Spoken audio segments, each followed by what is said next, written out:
E adesso si stanno collegando i vari partecipanti.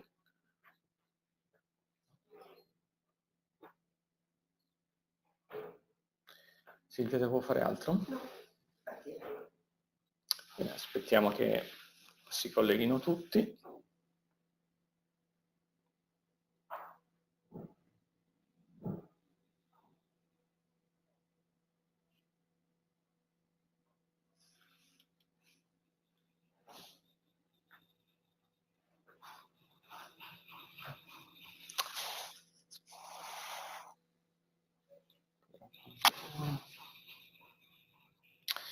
Loro cosa vedono in questo momento? Tutto, noi devi parlare perché siamo collegati. Ok, direi che possiamo partire. Buongiorno a tutti, buongiorno a tutti quelli che si sono collegati in questi ultimi minuti e quelli che si collegheranno nei prossimi. Partiamo con un altro dei nostri webinar dedicati alle grandi trasformazioni che stanno cambiando il mondo e stanno cambiando anche il nord-est, e vogliamo capire come questi cambiamenti stanno avendo degli impatti sulle nostre regioni e stanno creando anche delle opportunità per le imprese delle nostre regioni. Oggi il tema che affrontiamo è quello dell'energia.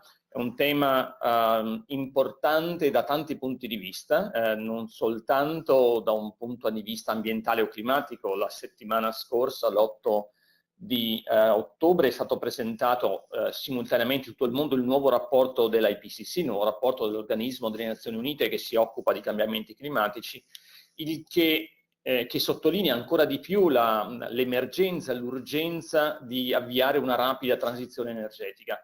Una transizione energetica che è indispensabile per riuscire a ridurre le emissioni di gas a effetto serra e che si concretizza in una accelerazione del processo di transizione verso le rinnovabili, in una maggiore efficienza energetica generalizzata dagli edifici privati, pubblici, industriali ai trasporti, a una elettrificazione degli usi di energia, elettrificazione che è essenziale perché poi l'elettricità prodotta con rinnovabili e non più combustibili fossili possa essere lo strumento attraverso cui risparmiamo, riduciamo, azzeriamo possibilmente nei tempi più rapidi possibili entro il 2050 le nostre emissioni di gas a effetto serra.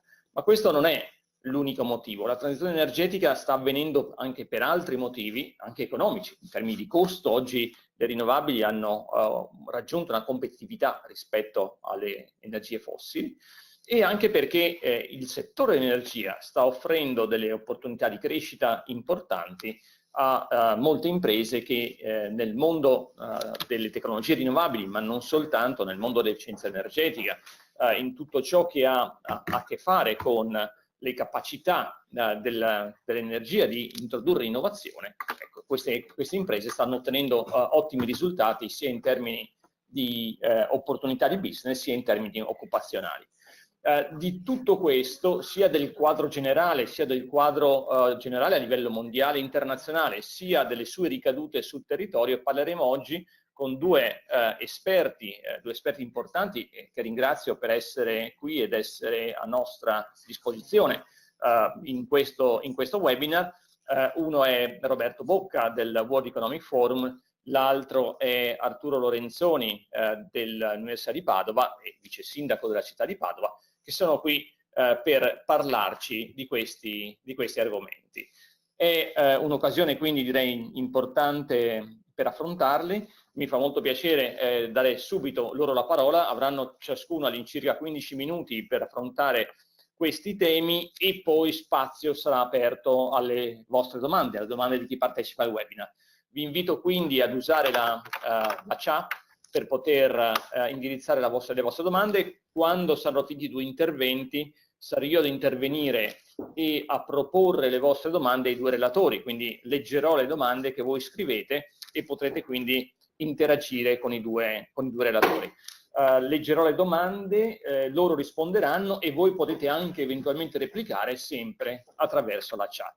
Quindi diamo avvio al webinar. Mi fa molto piacere avere oggi tra noi Roberto Bocca, anche tra noi in modo virtuale, ma in modo estremamente efficace. Roberto Bocca, esperto responsabile della divisione energia del World Economic Forum, e do a lui la prima parola per lo scenario mondiale, lo scenario di riferimento per tutti noi che cerchiamo di capire qualcosa di più su come sta cambiando il mondo dell'energia. Grazie Roberto, e a te la parola. Grazie mille Carlo.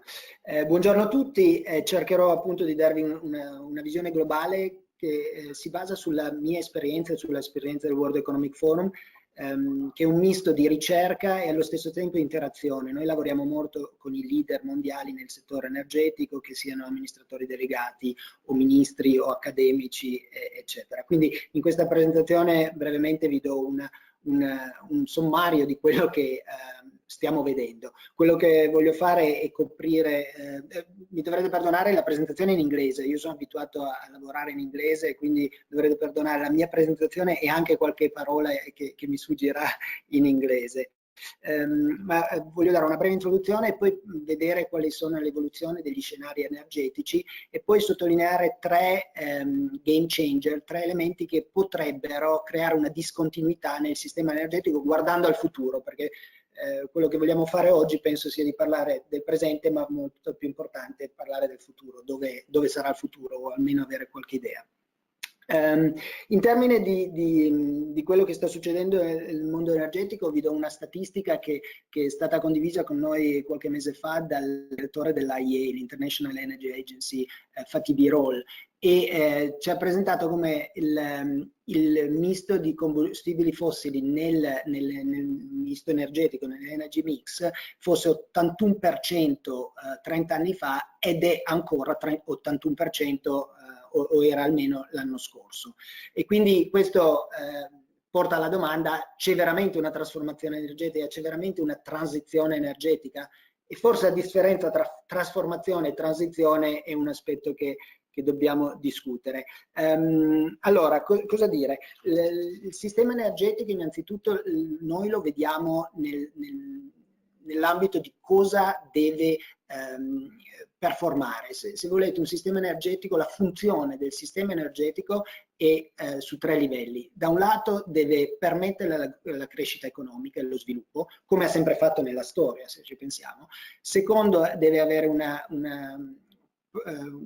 come dire, permettere la sicurezza energetica e l'accesso all'energia e chiaramente anche essere sostenibili. Queste tre dimensioni sono molto diverse se voi avete questa conversazione qui in Europa o se ce l'avete in Asia o in Africa, eccetera. E quindi è importante che il nuovo sistema energetico, il sistema energetico verso cui stiamo andando, parli a tutti e tre, che possa permettere un avanzamento di tutti e tre. Quando va solo in un senso è un problema. Noi abbiamo sviluppato un indice per misurare come i paesi fanno appunto qual è la loro performance rispetto a queste tre dimensioni, e poi l'altra parte della slide che credo vediate, e poi come anche stanno evolvendo per il futuro, quindi se hanno le infrastrutture, le capacità umane, le capacità se volete di governance e di capitali eccetera, per evolvere nella trasformazione energetica che deve comunque permettere di vivere nella dimensione del pianeta, che purtroppo al momento, come faceva riferimento il professor Carraro prima, sono un po' stravolte, perché l'IPCC ci dice che fondamentalmente sarà difficile stare nell'1,5 gradi se non facciamo delle cose radicali, quindi non solo incrementali ma radicali. Questa è una slide molto complessa, ma il messaggio è molto semplice ed è: il mondo energetico è complesso e sono tante interrelazioni, e quindi scelte che vengono prese da un lato possono avere implicazioni dall'altro. Molto spesso si è parlato delle scelte di andare sulle rinnovabili, quali sono state le implicazioni, o quali sono state le scelte per esempio in Germania di uscire dal nucleare, quali sono state le implicazioni, più carbone nel caso della Germania. Quindi questo solo per dire, il sistema energetico è molto complesso, è molto radicato nella società, e le trasformazioni hanno impatto che alle volte non è facile prevenire, o che non è facile capire anticipatamente quello che può succedere. Allora, per quanto riguarda gli scenari energetici, qualche dato giusto per essere tutti sulla stessa lunghezza d'onda di quello che sta succedendo. Innanzitutto, la domanda petrolifera continua a aumentare. L'International Energy Agency ha detto una settimana fa o 2 settimane fa che abbiamo raggiunto i 100 milioni di barili di petrolio al giorno di consumo. Quindi, come vedete in questa cartina, tranne il periodo della grossa crisi tra il 2008, diciamo, e il 2010, la domanda di petrolio ha continuato ad aumentare. Questo non solo perché la domanda energetica in genere aumenta, ed è la seconda parte di questa slide che vedete, c'è un continuo incremento energetico, ma anche il settore petrolchimico sta utilizzando molto più petrolio che in passato, petrolio e gas. Una statistica che ho visto oggi nel Financial Times diceva che dal 2000 al 2018 si è passati dall'utilizzo di 7 milioni a 13 milioni di barili di petrolio solamente per il settore petrochimico. Quindi questo è al di là del settore energetico, ma per dire il settore petrolifero continua a incrementare il suo uso.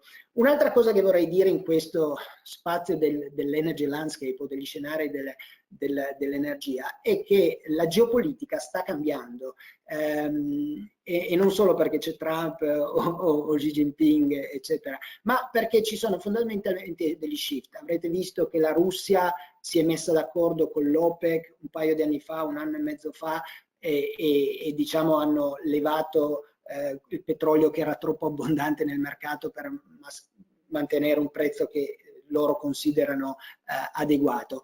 Ma ci sono altri elementi, c'è gli elementi delle rinnovabili. I produttori di pannelli solari sono in maggior parte in Cina. C'è l'elemento delle batterie, dove la Cina ha molte più megafactory che ha l'America con Tesla o l'Europa. In Cina o in Asia in genere ci sono molto più megafactory di batterie, e le implicazioni su tutto ciò che è la materia prima, il cobalto, il lithium, quindi paesi come la Repubblica del Congo, quindi in Africa, eccetera, sono influenzati e influenzano il futuro energetico, ma anche il futuro geopolitico. Quindi il sistema energia è sempre un aspetto geopolitico, ma sta evolvendo rispetto al passato. Nel passato era fondamentalmente geopolitica e petrolio, adesso è geopolitica e energia, se posso dare un sommario. Ci sono molti più elementi su questo, ma diciamo ne possiamo parlare dopo se siete interessati. Le emissioni, ancora una volta, purtroppo hanno ripreso a salire. Diciamo che l'onda lunga del meeting di Parigi, il COP21, è già finita, forse era una onda corta o era le conseguenze dei problemi diciamo dell'economia globale, e quindi c'è stata purtroppo le emissioni tornano a salire, e quindi questo non è molto promettente. La parte promettente è la discesa dei costi nel settore delle rinnovabili e anche delle batterie sempre di più, ma questo pone una domanda. Questa è una slide sul gas che continua ad aumentare. Quindi fondamentalmente il dibattito è sempre stato sul lato fornitura, sul lato supply, e come dicevo prima il mix energetico non è veramente non sta transizionando, siamo ancora all'81% di fossil fuel, di combustibili fossili. Quindi la domanda è come evolverà l'aspetto della domanda, perché se la domanda crescere ci sarà sempre bisogno, o ci sarà per lunghi anni probabilmente bisogno di combustibili fossili. Quindi l'aspetto dell'efficienza energetica e della domanda, secondo noi, unito all'aspetto della digitalizzazione, potrà offrire opportunità enormi, uno per evitare appunto le emissioni, ma due anche opportunità economiche. Ci sono nuove società, nuovi sviluppi, nuove tecnologie che stanno evolvendo. Brevemente, perché penso che come tempi stiamo andando abbastanza avanti, quali sono 3 elementi di discontinuità che noi suggeriamo di avere in mente? Uno è effettivamente l'avanzamento della tecnologia. Si può veramente pensare a come un'applicazione rapida di nuove tecnologie. Allora, quali sono le nuove tecnologie? Ce ne sono molte. In si parla di adozione di tecnologie piuttosto di applicazione, e qui è dove il pubblico e il privato, anche qui fatto riferimento al professor Carraro prima, è fondamentale, perché ci sono delle tecnologie che sono a livello diciamo sperimentale già molto positive, ma non vengono adottate per alle volte dei problemi di o legislazione o di regolazione o anche di investimenti. E quindi ma le tecnologie sono lì, e queste, come dicevo prima, uniti con la digitalizzazione, possono permettere veramente un avanzamento che crei discontinuità ai sistemi energetici attuali. Il secondo elemento è quello della rivoluzione sulla mobilità, e qui vorrei sottolineare che non stiamo parlando dell'electric vehicle, dei veicoli elettrici, che sono sì importanti, però nel medio termine non avranno quell'impatto che forse si legge nei giornali, o forse che si può presumere leggendo i giornali. I veicoli elettrici sono 3 milioni sulle strade rispetto a 1 miliardo di autovetture. Anche se fossero tutte vendute auto elettriche da domani, ci vuole parecchio tempo per avere un impatto.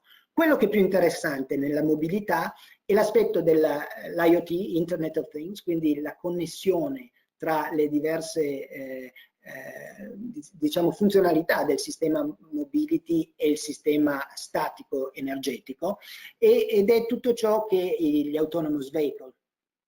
Vi voglio solo dare un esempio che viene da un nostro studio che abbiamo fatto con la Norvegia, dove hanno spinto a fondo l'elettrificazione dei veicoli, del trasporto, e poi per poi ritrovarsi un paio d'anni dopo un programma che ha avuto molto successo a dover ridisegnare il programma Electric Vehicle, perché alla fine c'era una congestione, avevano ricreato congestione con i veicoli elettrici invece che i veicoli a combustione, quindi avevano ridotto l'impatto delle emissioni, ma non avevano ridotto molti altri impatti che sono creati dalla circolazione. E quindi c'è proprio un ripensamento del sistema di mobilità che si sta effettuando a livello globale. E sarà interessante vedere l'evoluzione in questo spazio, e ancora una volta qui ci sono business opportunity senza dubbio, ci sono un sacco di start-up che stanno venendo su con idee, e qualcuno avrà successo, altri no, come sappiamo sempre nel mondo delle start-up. La terza dimensione è quella della frammentazione del sistema elettrico. Avrete visto ultimamente la GE, General Electric, ha cancellato 23 miliardi del loro balance sheet. E perché li hanno cancellati? Ci sono sicuramente molte ragioni, però fondamentalmente GE aveva fatto una scommessa sulla centralizzazione, che diciamo, la fornitura di energetica basata su sistemi centralizzati fosse quella che avrebbe comunque avuto successo nel futuro. In realtà c'è stata un'evoluzione molto rapida. Parlavo l'altro giorno con l'amministratore delegato di una società in Inghilterra che mi diceva che loro hanno una pipeline di progetti incredibile, 150 progetti che sono venuti fuori negli ultimi 6 mesi. Quindi c'è questa decentralizzazione fondamentale del sistema energetico, e come dicevamo prima ci sono molte più opportunità, per diciamo forniture che non c'erano nel passato. Diciamo che nel passato c'era un sistema,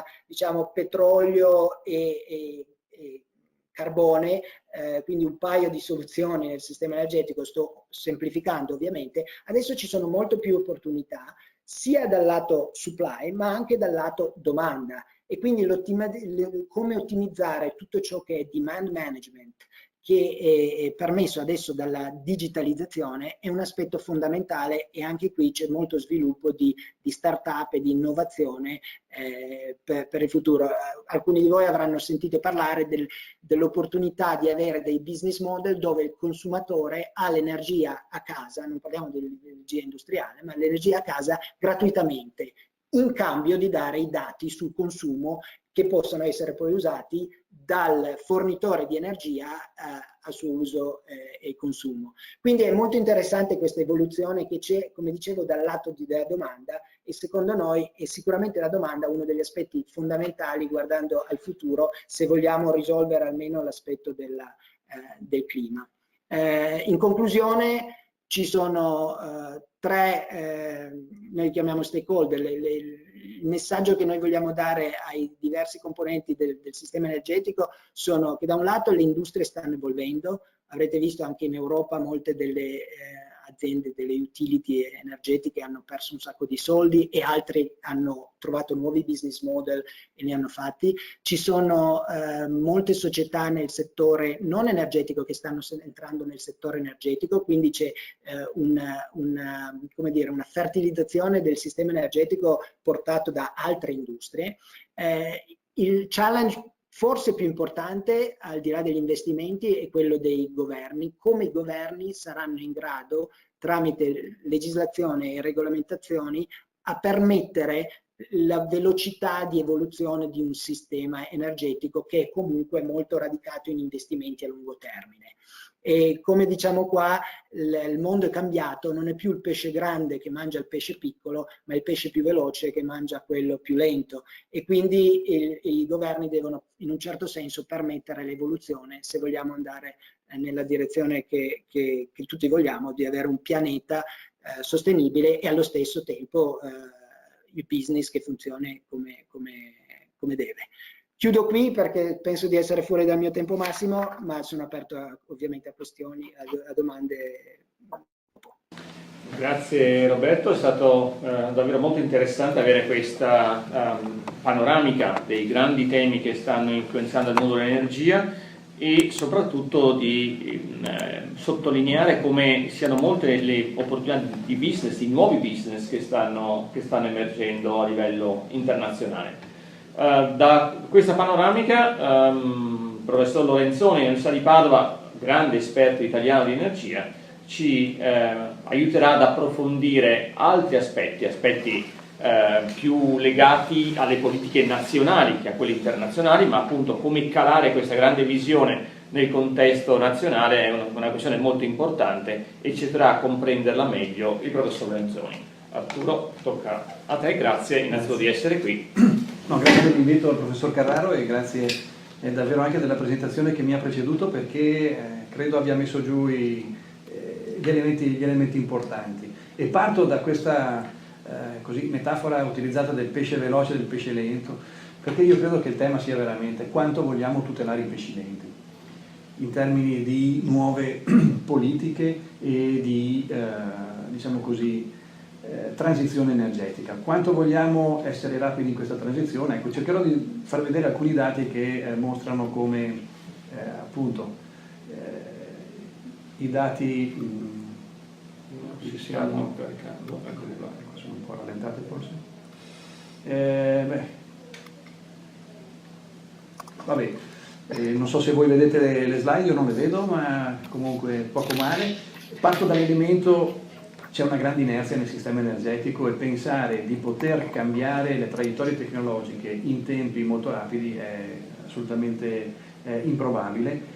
C'è un elemento importante che è già stato citato ed è il fatto che nel 2015 c'era stata una crescita economica con una minore crescita del consumo energetico, ma soprattutto con una riduzione delle emissioni di gas serra. Questo era un elemento nuovo nella storia dell'umanità, perché mai, cioè, diciamo così, nella storia industriale del mondo, mai era successo prima.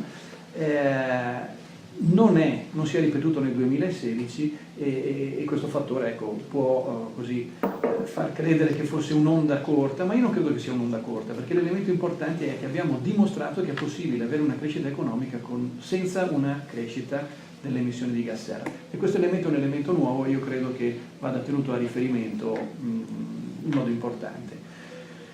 Questi sono gli obiettivi che si è data l'Unione Europea a diversi orizzonti temporali, al 2020, 30 e 50, e mi concentro sul lungo termine perché credo sia questo quello che è l'obiettivo su cui indirizzare un po' le politiche.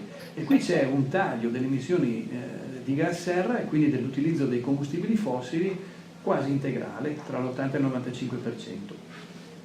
È una cosa fattibile o non è fattibile? Ecco, credo sia legato proprio alla velocità dei pesci che vogliamo tenere nel nostro acquario. Questo è un po' l'andamento dei 3 target che sono stati dati a livello di politica europea in termini di penetrazione delle fonti rinnovabili, di consumo energetico, quindi di efficienza del sistema energetico e di emissioni di gas serra. Si vede che la direzione è quella giusta. Il tema è, ma l'estrapolazione di questi trend sul lungo termine sono sufficienti a raggiungere gli obiettivi? E qui cade un po' il palco perché ci troviamo veramente in difficoltà. Se prendiamo a riferimento quello che è l'Energy Roadmap che è stata proposta a livello europeo per il 2050, ecco, vediamo che in tutti i settori dell'economia, cioè non solo a livello industriale ma anche a livello residenziale, a livello dei trasporti, sia richiesta una riduzione delle emissioni di gas serra veramente forte. Allora qui il tema è quanto vogliamo essere incisivi nell'andare a modificare le traiettorie tecnologiche e a forzare questa transizione, che indubbiamente è iniziata, ma che richiede un cambio di passo. E qui mi entra anche il mio ruolo di amministratore e mi rendo conto quanto sia difficile andare a forzare alcune dinamiche che impongono, diciamo così, dei cambi di modello di business per le imprese e dei cambi di abitudine per noi come consumatori individuali. Ecco, per capire quanto forte sia questo cambiamento richiesto, questo grafico credo sia significativo perché mostra quelli che sono gli obiettivi al 2020 e al 2030, che già sono sfidanti, ma quelli che sono soprattutto gli obiettivi al 2050. E quindi la necessità di decarbonizzare in maniera sensibile tutte le attività economiche, iniziando da subito, quindi andando oltre quello che è il miglioramento, che io chiamo fisiologico, della nostra economia, di andare nella direzione di una maggiore efficienza. Ecco, questo dal punto di vista tecnico è senz'altro possibile. Non credo che il vincolo oggi sia sul piano tecnico, credo che il vincolo sia sul piano proprio delle policy e della capacità di essere incisivi.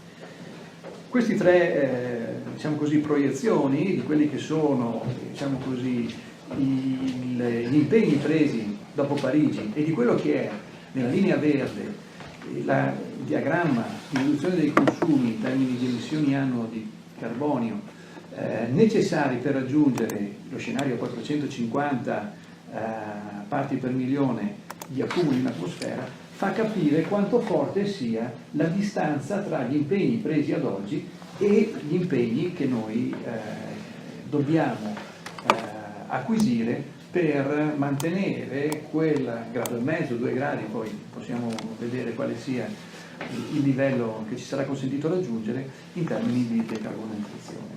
Quindi una sfida imponente, ma una sfida che in qualche modo quindi mi si è bloccato il PC, non riesco a scendere con le slide. Non so cosa sia cambiato da prima. Ecco, ora si muove. Qui avete proiettato il consumo finale di energia a livello europeo, giusto per far vedere come le economie mature abbiano stabilizzato il proprio consumo energetico. Quindi è un primo elemento, secondo me, di fiducia. È possibile tenere una crescita, guardiamo all'Europa che sta avendo dei tassi di crescita interessanti, pur stabilizzando i consumi energetici. Qui non vedo le slide, non so se le si vedano. La quota di fonti rinnovabili in Europa è in crescita in maniera significativa. Abbiamo circa raddoppiato tra la fine degli anni 90 ed oggi il contributo delle fonti rinnovabili, quindi abbiamo mostrato che una traiettoria sia possibile. Questa indubbiamente è sfidante dal punto di vista economico, dal punto di vista della capacità di mettere in atto delle traiettorie nuove. Ecco, qui vedete le nuove rinnovabili, come sono chiamate il vento, il sole e la biomassa, e vedete come effettivamente la, diciamo così, penetrazione nel mercato europeo sia stato assolutamente significativo. Io lo dico perché quando ho iniziato a occuparmi di questi temi, a metà degli anni 90, veramente parlare di rinnovabili sembrava parlare qualcosa che dovesse essere confinato a rimanere una nicchia. Non è così nel momento in cui vediamo, per esempio, la penetrazione dell'eolico, la penetrazione del solare, seppure ritardato di un decennio rispetto all'eolico. Ecco, io sono convinto che queste imprese rappresentino il futuro del settore dell'energia, senz'altro in Europa, ma probabilmente anche oltre, come è già stato fatto intendere. C'è un tema anche di dipendenza energetica che in Europa è in crescita significativa.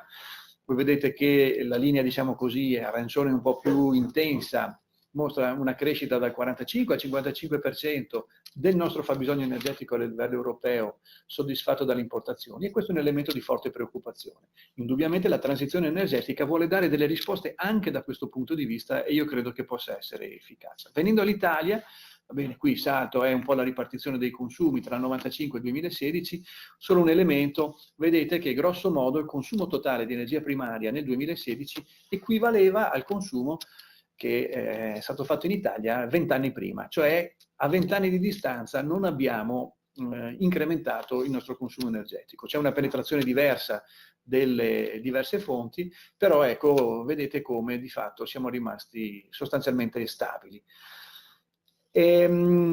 Questo significa che siamo stati virtuosi, ma solo in parte. C'è stato anche un arresto della crescita economica che è stato in qualche modo significativo. La slide successiva, se posso, chiedo al professor Carraro di poter utilizzare la rotellina del mouse. Vabbè, ci sono degli obiettivi in Italia di crescita che sono stati dati dalla SEN, non li vediamo qui, ma sono obiettivi tutto sommato sfidanti, soprattutto per il settore termico e per il settore dei trasporti, che sono quelli che sono più lontani dall'obiettivo. L'obiettivo invece sulla parte, eccoli qui, gli obiettivi della strategia energetica nazionale approvata nel 2017, e come vedete rispetto agli obiettivi del 2030 siamo a buon punto con l'energia elettrica, siamo molto più lontani su calore e trasporti, settori che implicano una penetrazione diversa delle tecnologie.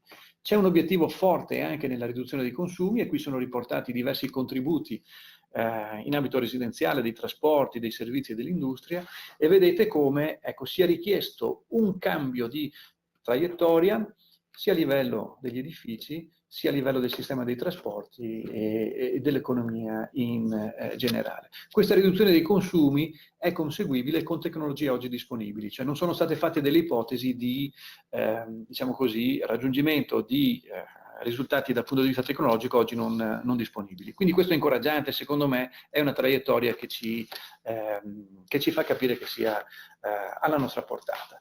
Ecco, torno sull'elemento come raggiungere questi obiettivi sfidanti. Ecco, c'è un elemento che secondo me va portato alla luce, che è già stato citato nella relazione precedente. Il modello di business legato all'energia è cambiato, ed è cambiato per sempre, perché sono venuti meno alcuni di quegli elementi costitutivi della struttura del mondo dell'energia, diciamo così, del secolo scorso. Le economie di scala sono venute riducendosi in maniera significativa. Pensate ai costi di investimento sul fotovoltaico, che oggi sono dell'ordine dei 700-800 euro a kilowatt, che è il costo di investimento di un ciclo combinato sostanzialmente. Quindi è diventato comparabile l'investimento per unità di potenza nel settore del fotovoltaico e nel settore dell'energia fossile. Questa è una cosa che veramente 10 anni fa non avremmo potuto immaginare, e questo cambia il paradigma tecnologico. È cambiato il ruolo delle utility, non servono delle grandi imprese capaci di finanziare investimenti rilevanti per investire nell'energia, e quindi ecco il ruolo, la chiamata frammentazione nella relazione precedente, è così.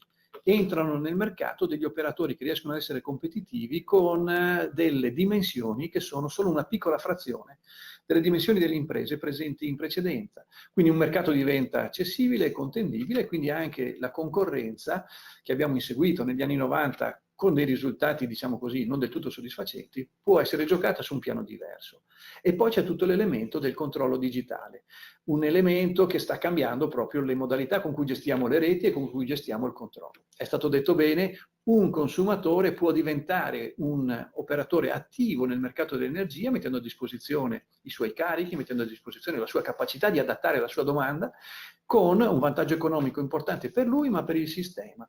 La cosa interessante è che non servono più queste grandi macchine per regolare le reti, ma oggi con l'accoppiamento tramite diciamo così, controllo digitale tra la produzione e i consumi, c'è la possibilità di aggregare e di, diciamo così, assecondare il consumo alla disponibilità delle fonti, che apre delle prospettive di grande interesse dal punto di vista tecnologico, tra l'altro anche dal punto di vista della ricerca, perché su questo si sta concentrando tantissima dell'attività di ricerca in ambito ingegneristico ed anche in ambito economico, per capire quali siano quelle azioni tra queste che abbiano un valore reale per il sistema.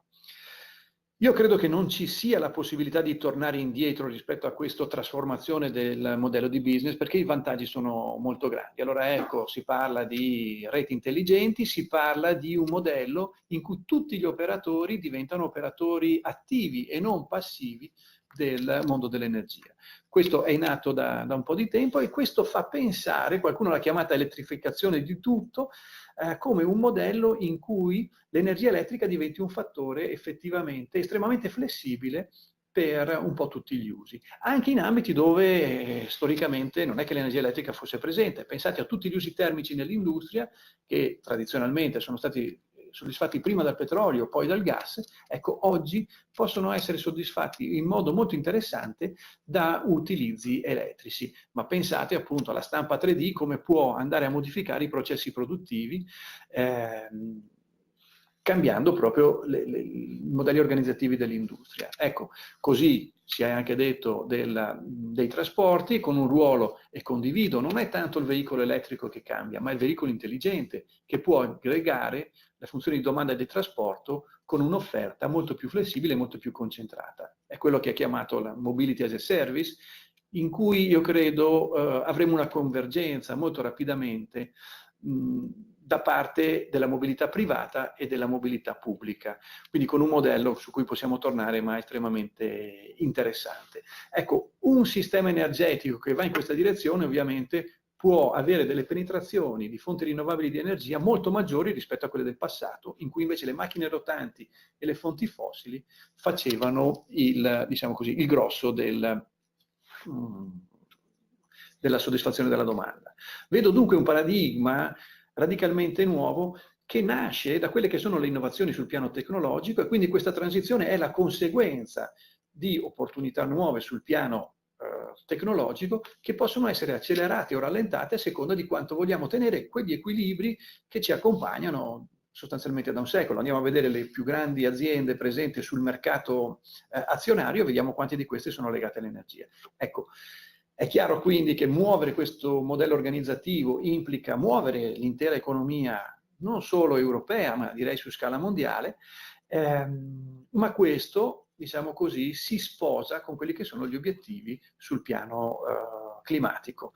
Quindi io vedo una convergenza degli obiettivi sul piano climatico, sul piano tecnologico, legate però alla nostra capacità di andare a introdurre appunto innovazione, a introdurre gli strumenti per recepire queste innovazioni tecnologiche che in alcuni casi sono davvero straordinarie. L'Europa ha dei grossi vantaggi a accelerare questa transizione dal mio punto di vista, perché significa privilegiare le imprese più innovative, auspicando che queste rimangano in Europa. Non è sempre così, guardando quello che avviene in Estremo Oriente, ma indubbiamente rimanere fermi ci fa passare da pesci lenti e quindi ci fa passare probabilmente anche da pesci lessi.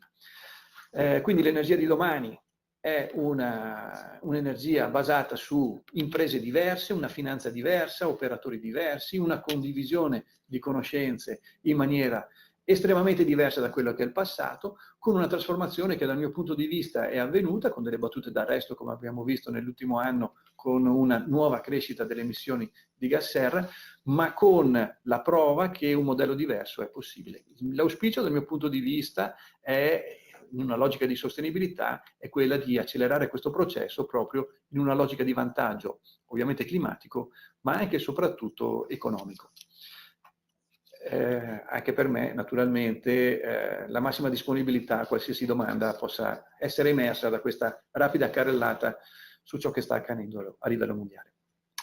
Ottimo, grazie Arturo. Direi che possiamo aprire la serie di domande, ne abbiamo già alcune di interessanti da affrontare, però ne avevo una io stesso per Roberto. Hai menzionato la nascita di start-up nel settore energetico. Hai qualche esempio da raccontare? Sì, esempi come aziende difficili di per sé, perché ce ne sono molte. Stiamo lavorando molto con startup che cercano di emergere dalla la valle della morte, la Valley of Death, no? La Commissione europea sta mettendo in pratica dei fondi, come si chiama? Moedas e Sefcovic stanno lavorando per creare dei fondi che permettano a quelle aziende che hanno delle buone idee con una tecnologia che incomincia a funzionare a livello di laboratorio di accelerarle. Quindi secondo me quello anche congiungendomi con quello che il professor Lorenzoni diceva, c'è un'opportunità qui di sfruttare quello che a livello legislativo e di regolamentazione si sta sviluppando.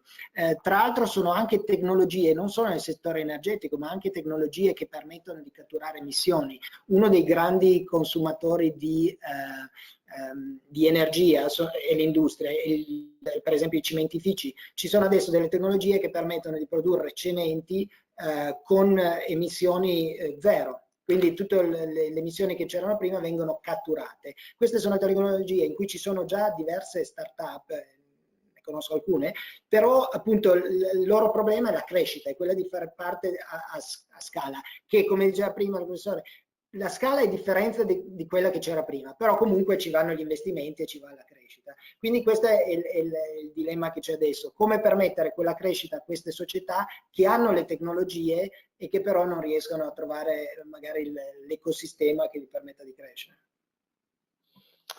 Grazie. Arturo, invece, Alessandra Merlante ci chiede, in questo scenario, probabilmente una domanda per entrambi, ma comincio con Arturo, poi se anche Roberto vuole intervenire è più che benvenuto. In questi scenari di trasformazione, in questi scenari di innovazione tecnologica, di adozione di nuove tecnologie o di nuovi modelli di business, come si colloca il Nord-Est e il Veneto in particolare? A che punto siamo con ricerca, innovazione, big data, internet of everything o electrification of everything, di cui tu hai parlato? Sì, io devo dire che anche in ambito, diciamo così, universitario, vicino all'università, questi settori tecnologici stanno attraendo l'attenzione di diversi giovani. Finché parlava il professor Bocca, pensavo, a Padova c'è un'azienda, si chiama Next, Future Transportation, che sta proprio attuando dei veicoli a guida autonoma interamente elettrici che sono di grandissimo interesse. È un'azienda che dal mio punto di vista sta offrendo un prodotto straordinario proprio nella direzione di trasformare la mobilità da un bene ad un servizio. E poi purtroppo stanno, diciamo così, realizzando su larga scala il progetto di investimento a Dubai, perché hanno trovato i capitali lì. Io sono però fiducioso che si riesca anche nelle nostre città ad adottare queste tecnologie e ad avviarle. Quindi ecco, ci sono delle aziende che si stanno muovendo su questo fronte, ci sono diverse aziende, l'area più reattiva, quella che è stato un po' il fuoco del fotovoltaico, no? Tra il 2009 e il 2014 in Italia, gran parte delle aziende erano in Veneto. Poi purtroppo il fotovoltaico ha vissuto questa concorrenza fortissima e distruttiva per le imprese europee da parte delle imprese cinesi, però ecco, i primi a reagire erano stati proprio gli imprenditori veneti. Vedo una forte dinamica in questo momento nel campo della mobilità e quindi sicuramente ecco, il tessuto produttivo veneto è reattivo a questa transizione energetica. Tra l'altro ci sono diverse ESCO anche che si stanno proponendo. È un ambito difficile perché lì ci si muove dall'aspetto tecnologico all'aspetto contrattuale in cui c'è diciamo così, una condizione normativa estremamente complessa. Però sicuramente io mi aspetto un fiorire di imprese proprio nell'area economica veneta. C'è un'altra domanda da parte di Tommaso Marotta, credo che forse Roberto potrebbe rispondere a questa. fa riferimento a un lavoro che il professor Maugeri aveva scritto nel 2006, l'era del petrolio, in cui prevedeva una forma ibrida di uso dell'energia in cui le fonti fossili avrebbero convissuto come con quelle rinnovabili. Invece gli scenari di cui oggi abbiamo parlato ci raccontano un futuro anche a breve periodo, dal 2030 al 2050, che sarà invece dominato dalle fonti rinnovabili e ci sarà un'immaginazione rapidissima di tutte le fonti fossili, compreso il petrolio. E così sarà davvero possibile riuscire a sostituire le fonti fossili con le rinnovabili all'80-90%? Quali sono i possibili ostacoli e quali sono le implicazioni anche economiche o geopolitiche dell'abbandono delle fonti fossili?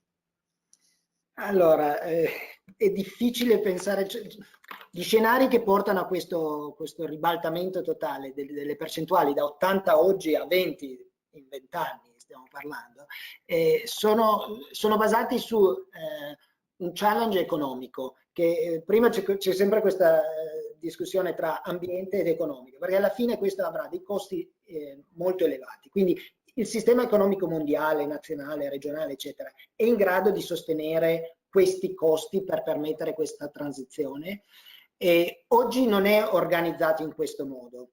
Quindi qual è la soluzione a quello? Perché ci sono due soluzioni per me. Una è quella fondamentalmente degli investimenti enormi per permettere questa traslazione proprio del sistema. L'altra è quella di agire anche sul sistema attuale e ridurre fondamentalmente le emissioni. Come? L'aspetto efficienza energetica, ci sono delle opportunità di esponenziali grazie alla digitalizzazione, demand management e tutti questi aspetti.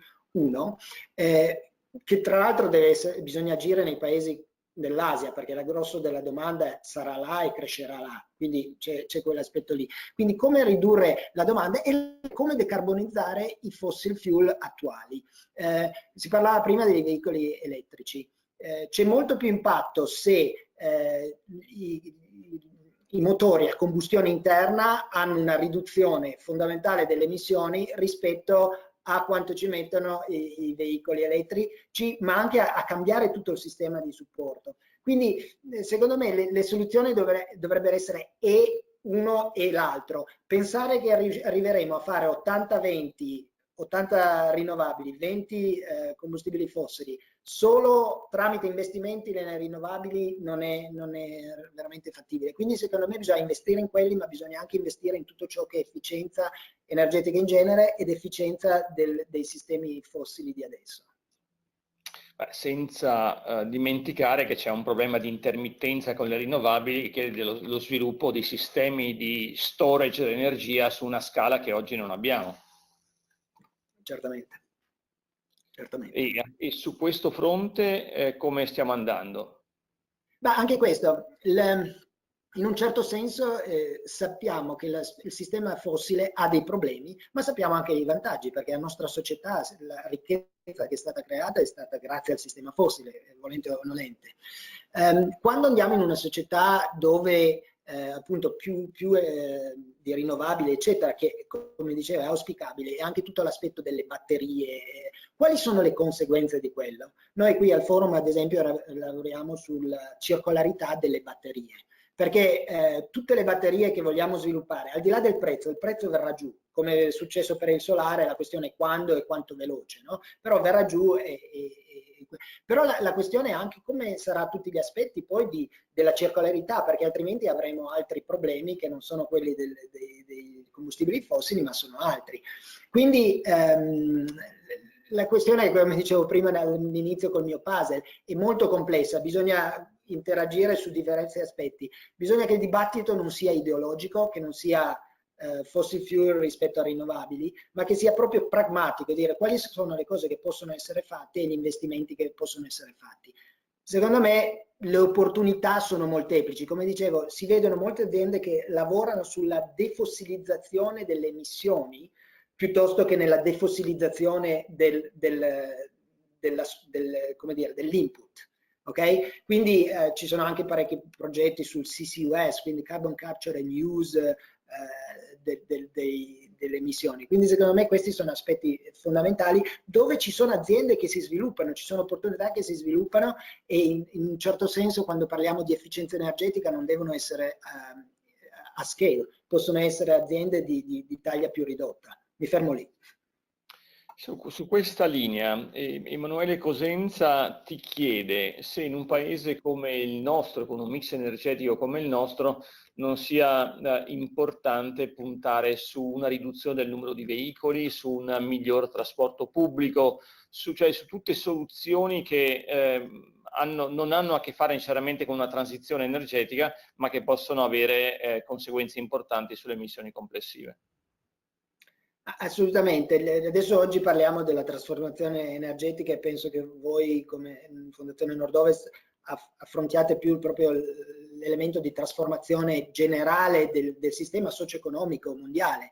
E il sistema energetico è uno, ma tutto ciò che sta succedendo con quello che noi chiamiamo la quarta rivoluzione industriale, con la digitalizzazione, tutte le nuove tecnologie, l'intelligenza artificiale, eccetera, stimolano un ripensamento del sistema in cui viviamo e quindi assolutamente sì, sono molto interconnesse queste cose, però appunto non è solo il sistema energetico che evolve, è proprio la società che sta evolvendo. Ho una domanda da parte di Roberto Santonamazza per Arturo. C'è un'industria in particolare nel nord-est o in Italia che è più omogenea nella transizione energetica verso le rinnovabili? Più omogenea, che abbia un vantaggio tecnologico, immagino intenda, ma direi che non c'è un tessuto particolare a livello veneto, a livello nord-est in relazione a questo. Io vedo una reattività agli stimoli. In questo momento il mercato è molto incerto e anche, diciamo così, la transizione verso le rinnovabili negli ultimi 3-4 anni ha avuto una battuta d'arresto importante in Italia perché si riteneva di aver già raggiunto l'obiettivo del 2020 e quindi c'è stata una, diciamo, un po' una presa allentata sulla crescita degli investimenti. Questo a livello industriale lo si è visto e lo si è percepito chiaramente. Quello su cui vedo veramente fervore è l'ambito dell'efficienza energetica. Nell'ambito dell'efficienza energetica, grazie anche alla normativa che ha imposto le diagnosi, che ha imposto alle industrie di avere un documento che, diciamo così, faccia un'analisi delle modalità con cui l'energia viene utilizzata in azienda, ecco, questo ha creato la nascita di tantissime imprese che si sono specializzate proprio nel proporre soluzioni di efficienza energetica, con tra l'altro già dei fenomeni anche di aggregazione e quindi di acquisizioni di alcune di queste imprese da parte di altre maggiori. Cito un esempio su tutti perché secondo me è significativo, lo studio Bartucci di Verona, che è stato acquisito da Alperia, l'azienda altoatesina che gestisce l'energia. Quindi c'è un'attenzione verso soprattutto l'efficienza energetica e c'è una diffusione di imprese che secondo me è estremamente interessante, proprio perché va nella direzione di utilizzare in modo intelligente la domanda per gestire l'intermittenza non tanto con lo storage quanto con la domanda gestibile. Pensate agli edifici dotati di pompa di calore come degli accumuli termici, questo può diventare una valvola di regolazione del sistema straordinaria con dei costi praticamente nulli, ma con un miglioramento della qualità del servizio in tempi che sono molto vicini.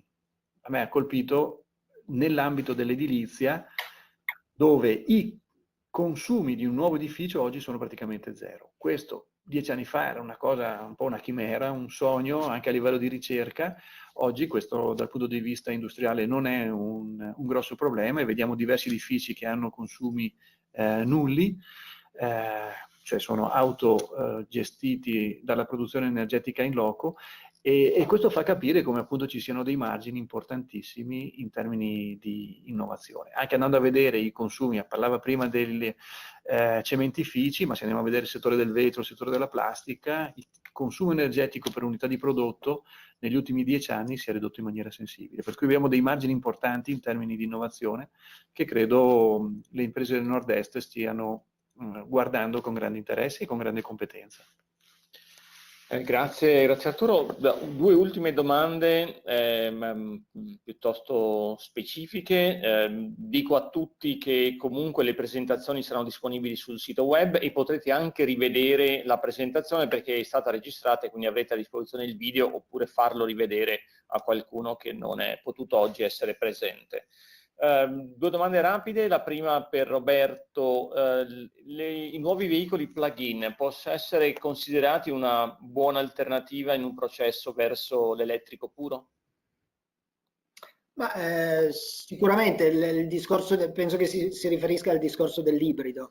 Il discorso dell'ibrido è una buona transizione e permette, se ne parla tra l'altro anche a livello di aviazione, no? Perché l'aviazione è uno di quei posti dove è difficile pensare senza carburante, però forse il motore elettrico può aiutare in certe fasi. C'è ancora il dibattito se nel decollo e atterraggio oppure se nel volo di crociera. Però comunque sì, sicuramente è un po' come l'idea del gas. Ci sono delle cose che sono per la transizione, però possono anche andare bene nel futuro. Tutto ciò che riduce le emissioni è il benvenuto, fino a che è economico, e questo è il punto fondamentale che penso fosse fatto prima. Deve avere i due aspetti, ci deve essere l'aspetto economico e non solo quello ambientale. Sì, in effetti quello economico l'abbiamo raggiunto perché oggi produrre energia con rinnovabili costa meno che non produrre con combustibili fossili. Su questo fronte Emanuele Cosenza chiede anche al professor Lorenzoni come vice sindaco che cosa sta facendo praticamente Padova nelle direzioni che abbiamo delineato.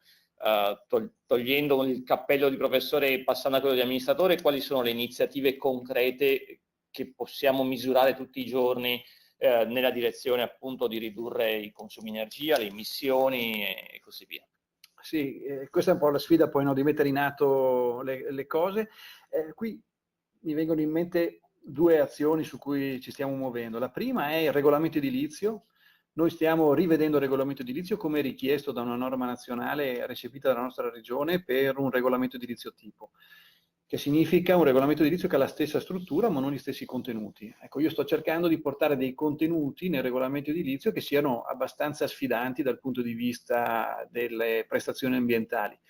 Non è semplice perché sembra che si vada a invadere a gamba tesa il settore di persone che lavorano in questo ambito da molto tempo, però io credo che sia indispensabile. È il momento in cui noi riusciamo a modificare la traiettoria tecnologica.